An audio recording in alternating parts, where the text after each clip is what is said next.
ሚዲያ ላይ ንቅንቅ ሊያደርገኝ አይችልም። የማንም ቱሪን አፋ መጥቶ እኔን ገፍቶ መጣል አይቻልም። ሶሻል ሚዲያ ላይ ዘመቻ ቢያደርጉ፣ ስም ቢያጠፉ፣ ቢሰድቡ፣ ቪዲዮ ቀርጸው ቢመጡ፣ ትልቅ መቀመጫ አዝለው ቢመጡ፣ አሳዝለው ቢመጡ፣ ራቁት ፎቶ ሊያመጡ ይችላሉ። እኔን ከትግል መስመር ፈቀቅ የሚያደርገኝ አንድ ኃይል ግን የለም።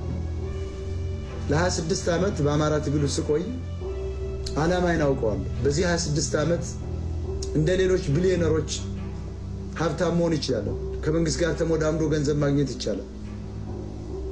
ይህን ማድረግ ሞራሉ የለኝም። ምክንያቱም እኔ አማራ ነኝ። እንደ ማንም ተልካሻ ሰው አይደለሁም። በተከፈለኝ የምጮህ በተከፈለኝ የምናገር አይደለሁም። እንደ እውነቱ ላይ ንቅንቅ ሊያደርገኝ አይችልም። የማንም ቱሪን አፋ መጥቶ እኔን ገፍቶ መጣል አይቻልም። ሶሻል ሚዲያ ላይ ዘመቻ ቢያደርጉ፣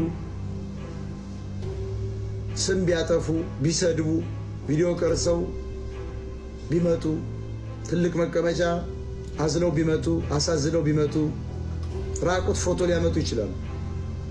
እኔን ከትግል መስመር ፈቀቅ የሚያደርገኝ አንድ ኃይል ግን የለም። ለ26 ዓመት በአማራ ትግል ስቆይ ዓላማዬን አውቀዋለሁ። በዚህ 26 ዓመት እንደ ሌሎች ቢሊዮነሮች ሀብታም መሆን ይችላለሁ። ከመንግስት ጋር ተሞዳምዶ ገንዘብ ማግኘት ይቻላል።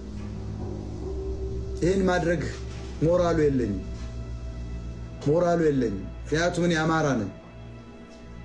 እንደ ማንም ተልካሻ ሰው አይደለሁም። በተከፈለኝ የምጮህ በተከፈለኝ የምናገር አይደለሁም። እንደ እውነቱ